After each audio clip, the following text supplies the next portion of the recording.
One of the easiest ways to differentiate yourself as a great candidate is to ask great questions at the end of your interview. But believe it or not, most people don't do this, and they don't do a good job at it. Now, this is a fourth video in the How to Get a Job at Deloitte series. In today's video, I'm going to be giving you some great questions you can ask at the end of your Deloitte interview to gain some great information and impress the interviewer. Now, if this is the first video you are seeing, make sure you go to the playlist and watch the entire series, and make sure you watch to the very end, because at the very end, I'm going to teach you the question that is going to completely elevate your candidacy. All right, let's get started. Now, the first question I want you to ask is, what does this person need to accomplish within the first 6 months of being employed in order for you to consider this hire to be a success? Now, this is a question that you can kind of tailor to the role. If it's more of an entry-level role, you can say the first 90 days. If it's a higher level, maybe even C-suite role, you can say the first year in order for this hire to be a success. I like saying 6 months or 12 months. I think it's really like a great question for a lot of reasons. One, I want to know that my hiring manager knows what success looks like. So if they're easily able to articulate the answer here and I feel good about it, then great. Then they know what success looks like. They have it in mind. It's not like you ask this question and they fumble around with the answer. That's probably a negative sign. But if they have the answer at the tip of their tongue, they're able to articulate it, that's a good thing. Another good thing here is you could determine, do I feel good about that? If you say, what do I need to accomplish in the first 12 months in order for this hire to be considered a success? And they lay out a litany of goals that you don't think are achievable, well, you want to know that before you accept an offer. This gives you a lot of information, also positions you as a candidate who's very forward thinking. So it's a great question. Let's go to the next. Now, this next question is, what attracted you to Deloitte? Or if they've been there for a very long time, what keeps you at Deloitte? This is a really great question. Both of them are, depending on if they're newer or if they're more senior, for a few reasons. One, it gives them the opportunity to talk about themselves, right? Typically, people have a more positive recollection of an interaction the more they get to talk. But in an interview, they're listening a lot. This gives them the opportunity to talk a bit more, which is going to benefit you in the long run. The other reason this is a really great question, besides the fact that it gives you an opportunity to connect with them, is it helps give you information for a great thank you email if you want to send one later. When you're sending a thank you email, if you send a generic one over and over, it does nothing. But if you send one that's really personalized, it actually can help. It may not be the difference between getting an offer or not getting an offer, but it might help push your candidacy over the edge if it's a really tight competition for the role. And if you say something like, hey, thank you so much for taking the time to talk with me today. I really appreciate you taking time out of your day and answering my questions. What really stuck out to me is when you said blank, reference their answer here. If you have any questions, feel free to reach out to me at any time. Otherwise, I look forward to moving forward in the process. Great thank you email, but it's made personalized by the information you gain by asking this question. Another question I love asking is, what would you consider to be the most challenging aspect of this role? It's a great question. It's a great question for a lot of reasons. One, they don't get questions like this a lot.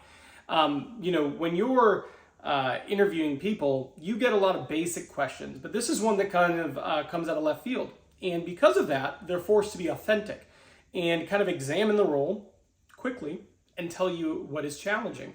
And I think it's good to know that they actually know what the challenging aspects of the role is, but it's also good for you to hear it, from them. Do you think that's something you are positioned to succeed in? Is that something that you are personally worried about, or do you feel like good going against that? It's a great question. It'll catch them off guard. It's a very unique question. And I think one of the things that makes a question good in the interview process, besides the fact that it's going to be success oriented, is that it is unique. And it's something that forces the interviewer to think, they go, oh, that's a good question, right? And that right there is one of the things you're hoping to accomplish when you ask questions at the end of the interview. Another question I really love asking is, what strategic initiatives you plan on prioritizing over the next 12 to 18 months? I like this because I want to know that my future manager is a strategic thinker. I want to know how they strategize, how they can articulate that plan. And I like to see the direction they're hoping to take their team in. I also think it's important because what if it's a significant change that would significantly impact the role? Wouldn't you want to know that before accepting the role? I always give the example, what if you are a software engineer and they plan on completely changing their software development process, maybe changing some of the languages they're using? That is going to significantly impact your day-to-day. And if I'm accepting a role, I do want to know about upcoming changes if I'm able to get that information. Asking a question like this gives you access to some of that information. The next question you can ask in your Deloitte interview is, what are some of the skills and behaviors of the most effective members of your team? I love asking this question because I'm basically asking them, hey, your best people, what is it about them that makes them special? And I like this for a few reasons. One, if you have more interviews, like a couple of interviews after this, you can use that information and say, part of what makes me successful in my current role is my ability to blank and reference the thing they specifically said. You can also real time respond to it and go, oh, that's really great to hear that.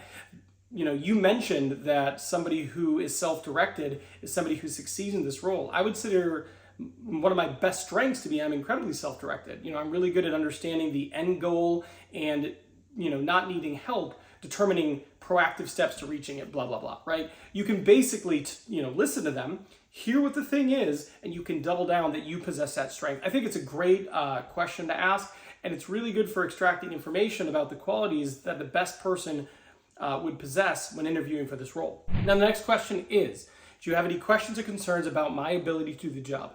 This is a closing question. You want to ask it at the very end because it's going to allow you to gain some very valuable insights, right? One of two things is going to happen. They might go, no, Ben, I actually have no concerns. I think you'd be a really good fit for the role. Well, that is your opportunity to double down. So you would say to them, well, that's great to hear. I'm really interested in this role. So I appreciate that. I'm excited for next steps or something like that, right? You're basically letting them know, excellent, that's good news because I'm interested in your role. Now, the other thing that could happen is they go, actually, yeah, we're concerned you don't have blank or you don't have enough experience doing blank, right? They're basically going to let you know here is what is standing between you and a job offer.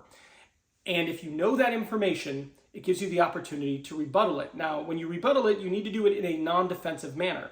The way you do that is by thanking them first. You say something along the lines of, well, thank you. I appreciate your candidness here and your willingness to share that with me.